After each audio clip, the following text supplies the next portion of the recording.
আসসালামু আলাইকুম। আমরা এই ভিডিওতে ব্যাংক মার্জিং এর ব্যাপারে ৫টি বিষয় নিয়ে আলোচনা করব।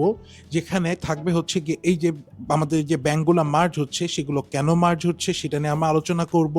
এরকম ব্যাংক মার্জ হওয়ার কোনো ইতিহাস আছে নাকি সেটা নিয়ে আমরা আলোচনা করব। আমরা আরও আলোচনা করব যে বাংলাদেশে যে ব্যাংকগুলা যে এখন মার্জ হচ্ছে সেই মার্জগুলার কি লেটেস্ট আপডেট আছে। আর ২টা মোস্ট ইম্পর্টেন্ট বিষয় নিয়ে যেটা সবার মনেই কোশ্চেন তৈরি করেছে।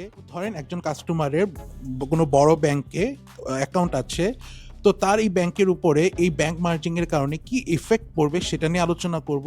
আরও আলোচনা করব সে একজন কাস্টমারের কোনো খারাপ ব্যাংকে তার অ্যাকাউন্ট আছে, অর্থাৎ তার ব্যাংকটা বড় ব্যাংকের সাথে মার্জ হয়ে যাচ্ছে, যেহেতু এই ব্যাংকের কোনো অস্তিত্ব থাকবে না। সো তার আমানত বা তার এই ব্যাংকের সাথে এবং তার আর্থিক অবস্থার সাথে কি ইফেক্ট পড়তে পারবে সেটা নিয়ে একটা ছোটোখাটো আলোচনা করব। সো আমরা মেইন এই 5টি বিষয় নিয়ে আলোচনা করব। চলেন ভিডিওটা শুরু করি, বিস্তারিত আলোচনা করি। আর তার আগে আমার এই চ্যানেলটাকে অবশ্যই সাবস্ক্রাইব করে দিবেন।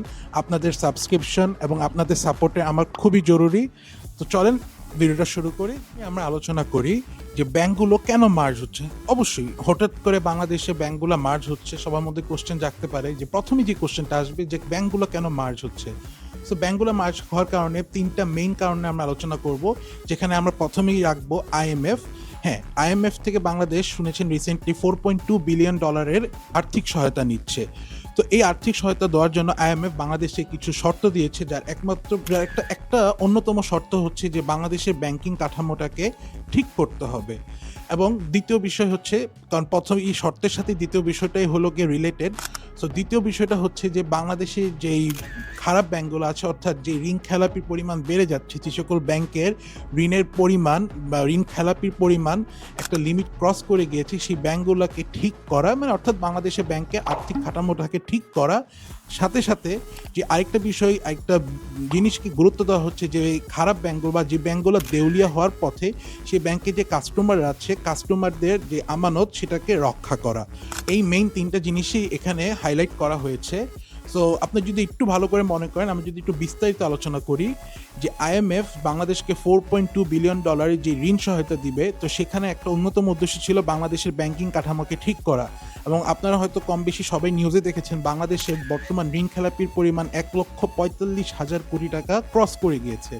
তো এই যে খারাপ ব্যাংকগুলো যেগুলো এত পরিমাণ বাজে লোন দিয়েছে, যে ব্যাংকগুলো অলমোস্ট দেউলিয়া হওয়ার পথে, সেই ব্যাংকগুলোকে ঠিক করতে হবে। আইএমএফের শর্ত ছিল সেই ব্যাংকগুলোকে ঠিক করতে হবে এবং বাংলাদেশের ওভারঅল ব্যাংকিং যে রেটিং আছে, সেই ইন্টারন্যাশনাল রেটিং, সেটাকে আপগ্রেড করতে হবে। সো সেইটার জন্য যে খারাপ ব্যাংকগুলোকে যদি আপনি কোনো বড় ব্যাংকের কাছে মার্চ করে দেন, তাহলে কিন্তু এই ঋণ খেলাপির পরিমাণটা কমে যাবে। এবং আরেকটা যে উপকার হবে, যে খারাপ ব্যাংকগুলোতে আমানতদার ছিল, অর্থাৎ ব্যাংকগুলো দেউলিয়া হওয়ার আগে এই আমানতকারীরা যাতে তাদের টাকা পায় সেই একটা গ্যারান্টি হবে। কারণ আপনি চিন্তা করেন, কোনো খারাপ ব্যাংক যদি তাকে হুট করে দেউলিয়া ঘোষণা করে, একে সে তার কাছে যাদের কাছ থেকে ঋণ নিয়েছে অথবা বা আমরা যারা কাস্টমার, তাদের কিন্তু কি হবে এবং তাদের ভবিষ্যৎ কি হবে সেটা নিয়ে কোনো নিশ্চয়তা থাকবে না, এবং সেটা কিন্তু সরাসরি দেশের ভাবমূর্তি এবং অর্থনীতির উপর একটা বাজে ইফেক্ট করবে। সো সেই বাজে ইফেক্ট থেকে আমানতকারীকে রক্ষা করা, আইএমএফ এর শর্তটাকেও মেনটেন করা। তাছাড়া এই যে বাজে ব্যাংকগুলোর যে বোর্ড অফ ডাইরেক্টর আছে, বোর্ড অফ ডাইরেক্টরগুলোকে যারা আসলে মেনলি এই বাজে ঋণগুলো দিয়ে থাকে, সো সেই সকল বোর্ড অফ ডাইরেক্টরকে সরায়া এই ব্যাংকগুলোকে এবং সেই ব্যাংকের আমানতকারীদেরকে একটা ভালো ব্যাংকের আন্ডারে দিয়ে দেওয়া, যাতে বাংলাদেশে ঋণ খেলাপির পরিমাণ আরও না বাড়ে এবং এর সাথে সাথে যারা ঋণ নিয়েছে বা যারা ঋণ দিচ্ছে তাদের একটা স্বার্থ রক্ষা করা। সো সেই জিনিসটাকে মেইনলি ফোকাস করে এই ব্যাংক মার্জিংয়ের বিষয়টা বাংলাদেশে এসেছে।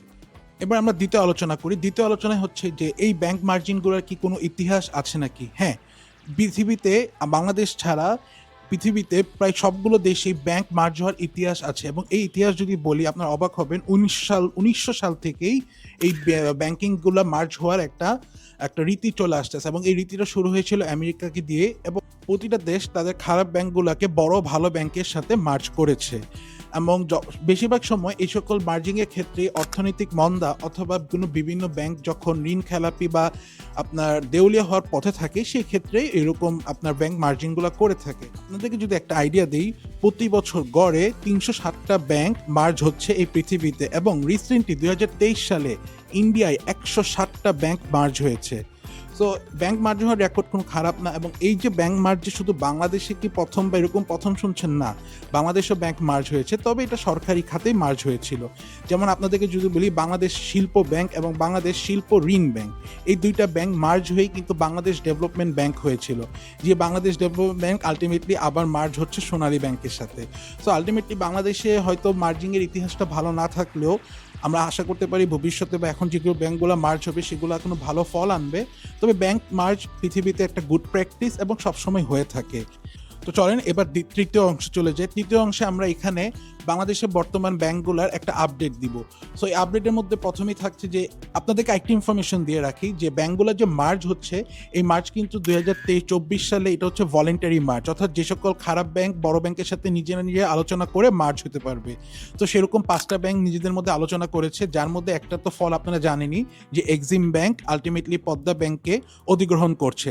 এছাড়া লিস্টে আরও কিছু ব্যাংক আছে, যেমন সোনালী ব্যাংক বাংলাদেশ ডেভেলপমেন্ট ব্যাংকে অধিগ্রহণ করবে, বাংলাদেশ কৃষি ব্যাংক রাজশাহী কৃষি ব্যাংকে অধিগ্রহণ করবে। তাছাড়া কথা চলতেছে ইউসিবি ব্যাংক ন্যাশনাল ব্যাংকে অধিগ্রহণ করবে এবং সিটি ব্যাংক বেসিক ব্যাংকে অধিগ্রহণ করবে। সো এই 5টা ব্যাংকে নিয়ে অধিগ্রহণের বিষয়ে কথাবার্তা চলছে এবং গভর্নমেন্টের পক্ষ থেকে বলা হয়েছে, বাংলাদেশ ব্যাংক একটা সার্কুলার দিয়েছে যে আপাতত এই 5টা ব্যাংকের মার্জিংয়ের ব্যাপারেই ব্যাংক কাজ করছে এবং সেটাকে নিয়ে এবং সেখান থেকেই আপনার বিভিন্ন জিনিস এক্সপিরিয়েন্স করে ভবিষ্যতে ব্যাংকগুলো মার্জ করবে। আর আরেকটি ইনফরমেশন দিয়ে রাখি যে 10টা ব্যাংক মার্জ করার জন্য রিকোয়েস্ট করেছে।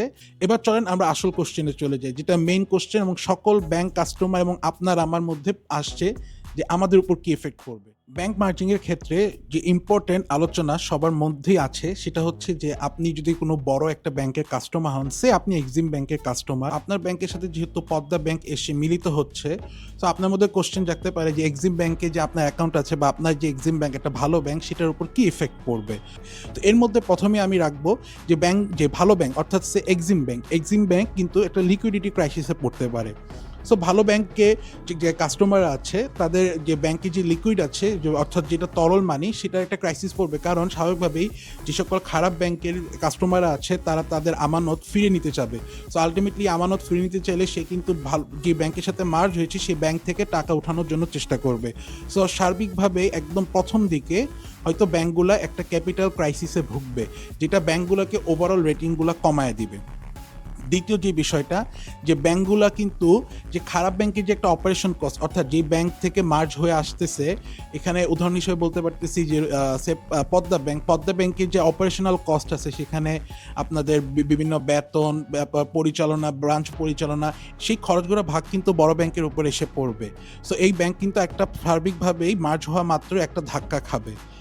তৃতীয় যে বিষয়টা আসবে, যে খারাপ ব্যাংকগুলো কিন্তু খারাপ হয়েছে বাজে ঋণ দেওয়ার জন্য, সো সেই ঋণগুলোর বোঝা কিন্তু বড় ব্যাংকের উপর এসে পড়বে এবং সেই ঋণগুলো আলাদা করা অথবা সেই ঋণগুলো যদি পারফর্ম না করে, সো সেই ঋণের পরিমাণ টাকা যে যাদের কাছ থেকে আমানত নিয়ে ব্যাংক ঋণ দিয়েছে তাদেরকে পরিশোধ করা, তো সেই দায়িত্বগুলো কিন্তু সেই ব্যাংকের উপর বা বড় ব্যাংকের উপর পড়বে। সো আপনার যে ব্যাংক যদি ভালো ব্যাংকে থাকে, সো এই ব্যাংকগুলো মেইনলি এই 3টা ক্রাইসিস ফার্স্টে ফেস করবে। তাছাড়া বোর্ড অফ ডাইরেক্টরদের একটা ক্রাইসিস আছে এবং শেয়ার বাজার, অর্থাৎ আপনার যদি কোনো বড় ব্যাংকের শেয়ার থাকে, সে আপনি শেয়ারটা 30 টাকা দিয়ে কিনছেন বা আপনার শেয়ারটার মূল্য 30 টাকা, অর্থাৎ খারাপ যে ব্যাংক আছে সেই খারাপ ব্যাংকের শেয়ার হোল্ডারের শেয়ারের মূল্য কিন্তু 10 টাকা। সো ব্যাংক মার্জ হয়ে গেলে খারাপ ব্যাংকের শেয়ারের মূল্য কিন্তু 30 টাকা সমান হতে পারে না। এই সকল বিষয় কিন্তু এফেক্ট করবে। সো দেখা যাবে যে ভালো ব্যাংকের শেয়ারের প্রাইস কমে যাবে। সো সার্বিকভাবে এবং সকল অর্থনীতিবিদরা এটাই ধারণা করতেছে যে যখন বড় ব্যাংকের সাথে ছোট ব্যাংকগুলো মার্জ হয়ে যাবে, সো বড় ব্যাংকের উপরে একটা প্রেশার ক্রিয়েট হবে, যেটা ব্যাংকের ওভারঅল রেটিং কমায় দিবে, ব্যাংকের পারফরমেন্স কমায় দিবে এবং সবচেয়ে বেশি ব্যাংকের লভ্যাংশ কমায় দিবে। বাট আমার যতটুকু মনে হয় যে আমানতদারি বা আপনি যদি কোনো ব্যাংকে বা বড় ব্যাংকে, অর্থাৎ ধরেন নেন আপনি এক্সিম ব্যাংকে আপনার আমানত আছে, আপনার উপর কোনো প্রেশার পড়বে না, কারণ আপনার আমানত যে ব্যাংক ফেরত দেবে সেটার জন্য ব্যাংক কিন্তু দায়বদ্ধ। সো ওইটা নিয়ে কোনো সমস্যা হবে না, বাট ব্যাংকের ওভারঅল পারফরমেন্স অবশ্যই ডাউন হবেই। তো চলেন পঞ্চম বিষয় নিয়ে আলোচনা করি। তো পঞ্চম বিষয়টা হচ্ছে যে সেটা মেন কনসার্নিং বিষয়, যে আপনার যদি খারাপ ব্যাংকে অ্যাকাউন্ট থাকে, অর্থাৎ খারাপ ব্যাংকের আমানতকারী হন যদি আপনি হন, তো আপনার উপর একটা টেনশন ক্রিয়েট হবে এবং টেনশন আপনার থাকাটাই স্বাভাবিক, যেহেতু আপনি এখানে আমানত রেখেছেন, আপনার ব্যাংকটা দেউলিয়া হওয়ার পথে। সো আপনার আমানতের দায়ভার কে নিবে? আপনার আমানতের দায়ভার কিন্তু ওই ব্যাংককেই নিতে হবে, অন্য কোনো ব্যাংক তো নিবে না। তো সেই জন্য হয়তো বাংলাদেশ ব্যাংক আপনাকে ব্যাংকে বড় কোনো ব্যাংকের সাথে মার্জ করে দিচ্ছে, যাতে ওই বড় ব্যাংক আপনার আমানতটা রক্ষা করে। তো এইখান থেকেই আসলে মেইন এই কনসেপ্টটা আসা। তো তো সে আপনি আমানত দেন, আপনি যখন বড় ব্যাংকের সাথে মার্জ হয়ে যাবেন আপনার তো ওই ব্যাংকের কোনো অস্তিত্ব থাকবে না। সো আপনার মধ্যে টেনশন গ্রো করতে পারে আপনি কি করবেন। সো স্বাভাবিকভাবে আপনি নতুন ব্যাংক থেকে বা যে ব্যাংকের সাথে মার্জ হবে সেই ব্যাংক থেকে আমানত তুলতে চাবেন, এবং অথবা মার্জ হওয়ার আগে আপনি আমানত তোলা শুরু করেছেন, এবং যেটা নিউজ দেখা যাচ্ছে যে ছোট ছোট ব্যাংক যেগুলো মার্জ হওয়ার রিসেন্টলি নিউজ এসেছে তাদের আমানতকারীরা টাকা তুলে ফেলতেছে। সো এটা আরও মোর কনসার্নিং। সো আপনি আমানত তুলে ফেলবেন, বাট আমার মনে হয় আলটিমেটলি লাভ হবে কেউ যদি টাকাটা রেখে দেয়। সো আলটিমেটলি কিন্তু আপনার যদি খারাপ ব্যাংকের শেয়ারে থাকে অথবা খারাপ ব্যাংকে আমানত থাকে, আপনি কিন্তু স্বাভাবিকভাবে ভালো ইন্টারেস্ট রেট পেতে পারবেন এবং আপনি একটা টাকার গ্যারান্টি পাবেন, এবং আপনি একটা ভালো ঠিকানা পাচ্ছেন যে না আপনার এই টাকাটা বেচতে যাচ্ছে না, অথবা যে ব্যাংকের সাথে থেকে আপনার কম ইন্টারেস্ট পেয়েছেন বা কম সুবিধা পেয়েছেন সেগুলো আর হবে না। সো ওই দিক থেকে কনসার্ন করলে বা চিন্তা করলে, বা আপনার যদি বেশিরভাগ মানুষ ওটা নিয়েই চিন্তা করতেছে, তো সেদিক থেকে চিন্তা করলে আসলে তেমন চিন্তা করার বিষয় না, বরং এটা আপনার জন্য উপকার যে আপনার খারাপ ব্যাংকটা বড় ব্যাংকের সাথে মার্জ হচ্ছে। সমস্যা শুধু বড় ব্যাংকটার জন্যই। আশা করি আপনি আমার এই ভিডিও থেকে 5টা আলোচনা সম্পর্কে ভালো একটা আইডিয়া পেয়েছেন। আরও ভিডিও আসতেছে, আমার চ্যানেলটাকে অবশ্যই সাবস্ক্রাইব করবেন, এবং ভিডিওটা ভালো লাগলে অবশ্যই কমেন্ট করে জানাবেন, এবং আপনাদের কোনো কোশ্চেন থাকলে অবশ্যই আমাকে জানাবেন। ধন্যবাদ, দেখা হবে পরবর্তী ভিডিওতে।